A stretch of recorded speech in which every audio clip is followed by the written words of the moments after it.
Hello everyone, welcome to my YouTube channel Shiva learning point.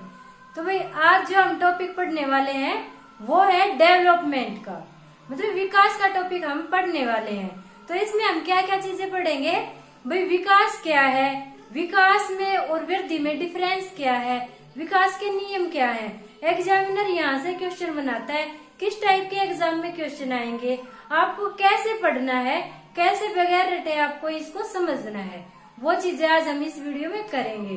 ठीक है भाई, तो भाई वीडियो को लाइक कर दे और चैनल को सब्सक्राइब कर दे। चलो भाई स्टार्ट करते हैं। सबसे पहले भाई ये विकास, हर टीचिंग एग्जाम में, आप किसी भी टीचिंग एग्जाम की तैयारी कर रहे हो, हर टीचिंग एग्जाम में इस टाइप के क्वेश्चन पूछे जाते हैं। ठीक है, ये जीडीपी के क्वेश्चन है, हर एग्जाम में पूछे जाते हैं। तो भाई सबसे पहले हमें ये पता होना चाहिए कि विकास होता क्या है। इसमें दिया है कि विकास एक परिवर्तन है, क्योंकि इसमें नवीन योग्यताओं का विकास होता है। ठीक है, इन्होंने क्या बोल दिया कि विकास क्या है, एक परिवर्तन है। भाई आप लगा लो, आप कुछ भी चीज सीखते हो तो वो आपके व्यवहार में ऐड ऑन हो जाती है ना, तो क्या हुआ, नई योग्यताओं का निर्माण हो जाता है। आपने कुछ नया सीखा, नई योग्यता आई आप में। ठीक है, तो आपके बिहेवियर में परिवर्तन हुआ ना, वो परिवर्तन, उस परिवर्तन का नाम क्या रख दिया इन्होंने, विकास रख दिया। ठीक है, ये है विकास। क्या होता है भाई विकास, जो हमारे अंदर चेंज आता है, जो हमारे अंदर परिवर्तन आता है, कुछ नई योग्यताओं के कारण, नई क्षमताओं के कारण जो परिवर्तन आता है वही विकास कहलाता है। ठीक है भाई, अब देखो विकास और अभिवृद्धि, बहुत से बच्चे इसमें कंफ्यूज हो जाते हैं कि भाई विकास और वृद्धि एक ही होती है, क्योंकि वृद्धि का मतलब भी बढ़ना होता है और विकास का मतलब भी बढ़ना होता है। ठीक है, विकास का मतलब भी यही होता है कि हाँ भाई डेवलपमेंट हो रहा है, इंक्रीजमेंट हो रही है, और वृद्धि का मतलब भी यही हो रहा है कि भाई इंक्रीजमेंट हो रही है। तो हम दोनों में डिफरेंस समझेंगे, ताकि एग्जाम टाइम में जब एग्जामिनर क्वेश्चन पूछे तो हम बिल्कुल भी कंफ्यूज ना हो। देखो भाई, वृद्धि और विकास दोनों को साथ साथ करेंगे ताकि आपको डिफरेंस अच्छे से समझ में आए। अगर आप अलग अलग करोगे, डिफरेंस नहीं समझ पाओगे, आप भूल जाओगे, समझ भी जाओगे तो आप एग्जाम टाइम पे भूल जाओगे, क्योंकि फिर आप रटिफिकेशन करोगे। तो इसलिए अच्छा है कि हम साथ साथ पढ़े, इससे क्या है कि आप अच्छे से इनका डिफरेंस समझ पाओगे और फिर कभी भी नहीं भूल पाओगे। तो भाई जो वृद्धि है वो शारीरिक होती है, और जो विकास होता है वो संपूर्ण पक्ष पे होता है। ठीक है, वृद्धि क्या होती है, हमारी शारीरिक वृद्धि होती है। भाई बच्चा इतना पैदा हुआ, वो 2 साल में इतना हो गया। ठीक है, वो मान लो 18 की एज में वो 5 फुट का हो गया, फिर 21 की एज तक वो 5.6 फुट का हो गया। इस टाइप से उसकी हाइट में वृद्धि हुई। अब भाई मोटापा भी लगा लो कि उसकी कमर पहले 28 थी, अब 32 हो गई है, भाई मोटापे में वृद्धि हुई। जो वृद्धि होती है वो शारीरिक होती है, और जो विकास होता है वो संपूर्ण होता है। उसमें शरीर का डेवलपमेंट भी देखा जाएगा कि हाँ भाई इसकी कितनी वृद्धि हुई है, मानसिक स्तर भी देखा जाएगा, हाँ भाई इसका मानसिक स्तर पहले क्या था और अब क्या है, पहले ये चीजों को कैसे सीखता था, अब कैसे सीखता है। उसका सामाजिक स्तर भी देखा जाएगा कि हाँ भाई पहले बच्चा है, समाज में घुल मिल नहीं पाता था, अपने पेरेंट्स के इर्द गिर्द ही घूमता था, अब भाई बच्चा समाज में अच्छे से घुल मिल पा रहा है, वो एक सामाजिक प्राणी बन गया है। ठीक है, पहले भी बच्चा भगवान को नहीं जानता था, माता पिता को ही सब कुछ मानता था, अब भाई बच्चा भगवान को जानने लग गया, मानने लग गया, उसका धार्मिक विकास भी हो गया। तो क्या है विकास, क्या है विकास संपूर्ण पक्षों में होता है, शारीरिक लगा लो, मानसिक लगा लो, ठीक है, धार्मिक, सामाजिक, राजनीतिक, मतलब हर पक्ष इसमें शामिल होता है। तो जो संपूर्ण पक्षों में हमारी इंक्रीजमेंट होती है वो होता है हमारा विकास, और जो शारीरिक तौर पे हमारी इंक्रीजमेंट होती है वो होती है हमारी वृद्धि, जो शारीरिक तौर पे होती है। उसके बाद क्या है, संकुचित अर्थ। जो वृद्धि है भाई उसका संकुचित अर्थ है, और विकास है उसका व्यापक अर्थ है। संकुचित अर्थ कैसे है भाई, संकुचित ये है कि हाँ भाई हमारे शरीर तक ही सीमित है, कि हमारी कितनी हाइट बढ़ी है, कितना हमारा फिगर बढ़ा है। ठीक है, ये सिर्फ हमारी शारीरिक रचना तक ही सीमित है। और जो विकास है उसका व्यापक अर्थ कैसे है, क्योंकि वो सारी चीजों को शामिल करता है अपने अंदर। ठीक है, उसके बाद क्या आता है, निश्चित अवधि। जो वृद्धि है उसकी निश्चित अवधि है, और विकास जीवन पर्यंत चलता है। जो वृद्धि है वो एक निश्चित अवधि तक ही होती है, मान लो भाई किसी बच्चे की हाइट बढ़नी है तो वो 21-22 की एज तक उसको जितना लंबा होना है वो हो जाता है। उसके बाद कितना भी कॉम्प्लेन पिलाओ बच्चे को, उसकी हाइट नहीं बढ़ेगी, उसकी हाइट इतनी ही रहेगी। क्यों? क्योंकि भाई वृद्धि की एक निश्चित अवधि होती है। अब मान लो 20 साल की एज तक बच्चा 6 फुट का हो गया, 5 फुट का हो गया, उसके बाद वो चाहे 80 साल जी ले या 90 साल जी ले, उसकी हाइट वही रहेगी। ठीक है, तो ये निश्चित अवधि होती है इसकी। और जो विकास है वो जीवन पर्यंत चलता रहता है, बच्चे के जन्म से पूरा। अब जब बच्चे का जन्म भी नहीं होता, वो गर्भ में होता है, तभी उसका विकास स्टार्ट हो जाता है। क्योंकि गर्भ से ही बच्चा मतलब हाथ पैर चलाना सीख रहा है। ठीक है, उसका विकास शुरू हो जाता है। फिर बच्चा पैदा होता है, फिर चलना सीखता है, फिर ऐसे ही बड़ा हो जाता है। बुढ़ापे तो कुछ ना कुछ सीखता रहता है, बुढ़ापे तो कुछ ना कुछ सीखता रहता है। अब आपके दादाजी है, मान लो 90 साल के हैं वो, और आपको फोन चलाता देख के कह रहे हैं बेटा मुझे भी फोन चलाना सिखा दे, और आपने दादाजी को सिखा भी दिया फोन चलाना, तो क्या है, उन्होंने नई चीज सीखी ना, तो उनका डेवलपमेंट हुआ। तो भाई जब तक वो उनका जीवन चलता रहेगा, उनका डेवलपमेंट होता रहेगा, विकास होता रहेगा। तो विकास जीवन पर्यंत चलने वाली है प्रक्रिया है। ये जन्म से पूर्व से आरंभ हो जाती है और मृत्यु तक चलती रहती है ये प्रक्रिया। और जो वृद्धि है वो सिर्फ एक निश्चित अवधि तक ही होती है भाई, उसके बाद वृद्धि रुक जाती है। उसके बाद क्या है, वृद्धि का मापन संभव है और विकास का मापन असंभव है। भाई वृद्धि को तो मापा जा सकता है कि हाँ भाई बच्चे की हाइट में 2 इंच का फर्क आया, 4 इंच का फर्क आया। हाँ भाई उसकी कमर, अब कमर पहले कमर थी अब कमरा हो गई है। ठीक है, तो क्या है, हम उसको माप सकते हैं, वृद्धि का मापन किया जा सकता है, पर विकास का मापन नहीं किया जा सकता। अब मान लो सामाजिक विकास में लगा लो, भाई पहले बच्चा समाज में नहीं घुल मिल पाता था, अब बच्चा अच्छे से घुल मिल पा रहा है। हम ये तो कह सकते हैं कि बच्चे का सामाजिक विकास हुआ है, पर हम उसको माप के नहीं बता सकते कि भाई 2 मीटर हुआ है, 2 इंच हुआ है, 2 किलो हुआ है, कितना हुआ है। हम ये बात तो नहीं बता सकते ना, हम सिर्फ ये कह सकते हैं कि बच्चे का सामाजिक विकास हुआ है। ठीक है, ऐसे ही बच्चे का नैतिक विकास हुआ, धार्मिक विकास हुआ है। मतलब विकास को क्या है, एक अवधारणा के तौर पे हम कह सकते हैं, मगर इसको मापा नहीं जा सकता, इसको मापने का कोई मापदंड नहीं है। ठीक है, तो विकास को मापा नहीं जा सकता और वृद्धि को मापन संभव है। उसके बाद वही बात आ गई, वृद्धि है मात्रात्मक है संख्यात्मक है। वृद्धि क्या होती है, मात्रात्मक होती है और संख्यात्मक होती है, और विकास क्या होता है, गुणात्मक होता है। वृद्धि को संख्या में मापा जा सकता है, मात्रा में मापा जा सकता है। हाँ भाई मेरा वेट पहले 40 kg था, अब 47 हो गया, 47 वेट कुड़ी दा, लग 28 कुड़ी दा, 47 वेट कुड़ी दा। आपने वो गाना सुना होगा, तो उसमें वृद्धि की बात हो रही है, उसमें वृद्धि की बात हो रही है। लग 28 कुड़ी दा, 47 वेट कुड़ी दा। तो कुड़ी का क्या वेट बता रहे हैं, ठीक है, कमर बता रहे हैं 28 की और उसका वेट बता रहे हैं 47। तो क्या है, वो वृद्धि है। क्यों? क्योंकि उसको मापा जा सकता है, वो मात्रात्मक और संख्यात्मक है। ठीक है, उसके बाद आता है गुणात्मक। अब गुणात्मक पे अगर कोई सॉन्ग याद करूं तो मुझे वैसे याद नहीं आ रहा, कोई सॉन्ग हो आपकी नजर में तो आप कमेंट में लिख के जरूर बताना कि ये गुणात्मक पे है, जहाँ पे नायक नायिका के गुणों की तारीफ करता है या फिर नायिका नायक के गुणों की तारीफ करती है। जैसे कि वो गाना सुना है ना, झील सी गहरी आंखें, कोई राज है इनमें गहरा, तारीफ करूं क्या इसकी जिसने तुम्हें बनाया। तो क्या है, वो उसकी तारीफ कर रहा है, उसके गुणों की व्याख्या कर रहा है।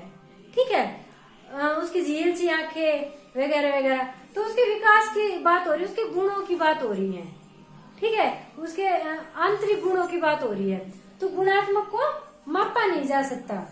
ठीक है, क्योंकि इसका मापन असंभव होता है। उसके बाद देखो भाई, जो वृद्धि है वो रचनात्मक है और विकास रचनात्मक और विनाशात्मक दोनों है। एग्जाम में कई बार पूछा जा चुका है, बच्चे कंफ्यूज हो जाते हैं कि भाई रचनात्मक और विनाशात्मक का मतलब क्या है। रचना का मतलब क्या होता है कि रचना का मतलब होता है जिसमें हमेशा वृद्धि होती है, जो हमेशा पॉजिटिव होता है। ठीक है, वृद्धि हमेशा रचनात्मक कैसे होती है, अगर हम ये कहेंगे कि बच्चे के वेट में वृद्धि हुई है इसका मतलब क्या हुआ कि बच्चे का वेट बढ़ा है। ठीक है, अगर हम ये कहेंगे कि इसकी हाइट में वृद्धि हुई है या फिर मतलब कि किसी भी चीज में वृद्धि हुई है, तो वृद्धि का मतलब क्या होता है कि बढ़ा है, उसमें रचना हुई है। ठीक है, वो चीज बढ़ी है, उसमें रचना हुई है। वही दूसरी तरफ विकास क्या है, रचनात्मक भी है, विनाशात्मक भी है। भाई अगर विकास अच्छी तरफ हो रहा है, बच्चे का विकास हुआ है, बच्चे ने कुछ नई चीज सीखी है, लड़की ने लड़की ने रोटी बनानी सीख ली, उसका विकास हुआ, उसने वो चीज सीख ली, उसको आगे उसका विकास हुआ, रचनात्मक विकास हो गया। अब भाई एक बच्चे ने गाली देनी सीख रहा है, बच्चा बार बार गाली दे रहा है, गालियों में तो उसने डिग्री प्राप्त कर ली, गालियों में तो उसका विकास हो गया, मगर वो ऋणात्मक हो रहा है, विनाशात्मक हो रहा है वो। ठीक है, जरूरी नहीं है कि विकास हमेशा पॉजिटिव ही हो, विकास नेगेटिव फॉर्म में भी हो सकता है। कोई चोरी करना सीख रहा है, दिन पर दिन अपनी क्षमताओं को बढ़ा रहा है, पहले उसको ताला नहीं खोलना आता था, वो ताला खोल के चोरी कर रहा है, पहले उसको डिजिटल लॉकर नहीं खोलने आते थे, अब डिजिटल लॉकर खोल के चोरी कर रहा है, फिर वो अकाउंट हैक करके चोरी कर रहा है। क्या है, उसके जो तरीके हैं उनका विकास तो हो रहा है, उसकी क्षमताओं का विकास तो हो रहा है, मगर ऋणात्मक साइड में, विनाशात्मक साइड में। ठीक है, तो विकास रचनात्मक भी होता है और विनाशात्मक भी होता है। ठीक है भाई, आई होप आपको ये कंसेप्ट समझ में आया होगा। उसके बाद भी विकास के नियम की बात करते हैं कि विकास के नियम कौन कौन से हैं। इनमें से घुमा फिरा के एग्जामिनर क्वेश्चन पूछता है, बहुत सारे क्वेश्चन पूछे जाते हैं। ठीक है, तो आप इसको अच्छे से समझ लें। यहाँ से स्टार्ट कर देते हैं भाई, निरंतरता का नियम। विकास में क्या है भाई, विकास क्या है, निरंतर होता रहता है। निरंतर का मतलब क्या है कि विकास ऐसा नहीं है कि विकास हो रहा है, फिर लंबे टाइम का गैप दे दिया, 5-6 साल का गैप दे दिया, फिर विकास स्टार्ट हुआ, ऐसा विकास के साथ नहीं होता।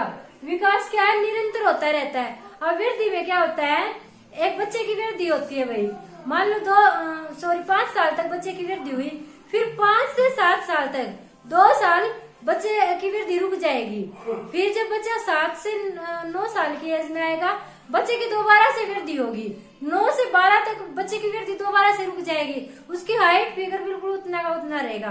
तो क्या है, वृद्धि रुकती हुई चलती है, मगर विकास निरंतर चलने वाली प्रक्रिया है, विकास निरंतर चलता रहता है। ठीक है, विकास कभी रुकता नहीं है, निरंतर चलता रहता है।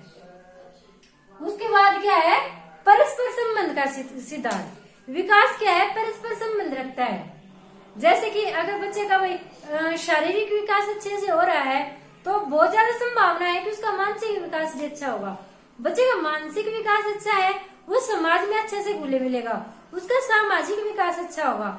अगर बच्चा समाज में घुल मिल रहा है, तो वो समाज में अपनी संस्कृति को देखेगा, उसका सांस्कृतिक विकास अच्छा होगा, वो समाज में रह के राजनीति के बारे में सुनेगा, उसका राजनीतिक विकास होगा, उसका धार्मिक विकास होगा। तो क्या है, जो विकास के पक्ष हैं वो सारे एक दूसरे से रिलेटेड है, तो परस्पर संबंध रखते हैं विकास के सारे जो तत्व हैं। उसके बाद भाई निश्चित दिशा का सिद्धांत। विकास है, विकास की एक निश्चित दिशा होती है। ठीक है, और इस निश्चित दिशा को क्या बोलते हैं, क्या बोलते हैं भाई, विकास की जो निश्चित दिशा का वो होता है भाई, वो कई बार एग्जाम में पूछा जा चुका है। ठीक है, विकास हमेशा मतलब कि सिर से प्रारंभ होता है और पैर तक चलता है, सिरोमुखी होता है। विकास हमेशा, याद रख लेना भाई, विकास हमेशा सिरोमुखी होता है। सिरोमुखी का मतलब क्या है, आपने देखा होगा जो छोटा बच्चा होता है उसका शरीर तो बहुत पतला पतला पतला होता है, पर सिर जो होता है उसका काफी इतना सारा बड़ा होता है। क्यों, क्योंकि उसका पहले सिर का विकास हुआ है, फिर बच्चे का पहले सिर ही बड़ा होता है, उसके बाद शरीर बड़ा होता है। तो भाई जो विकास है उसकी निश्चित दिशा होती है।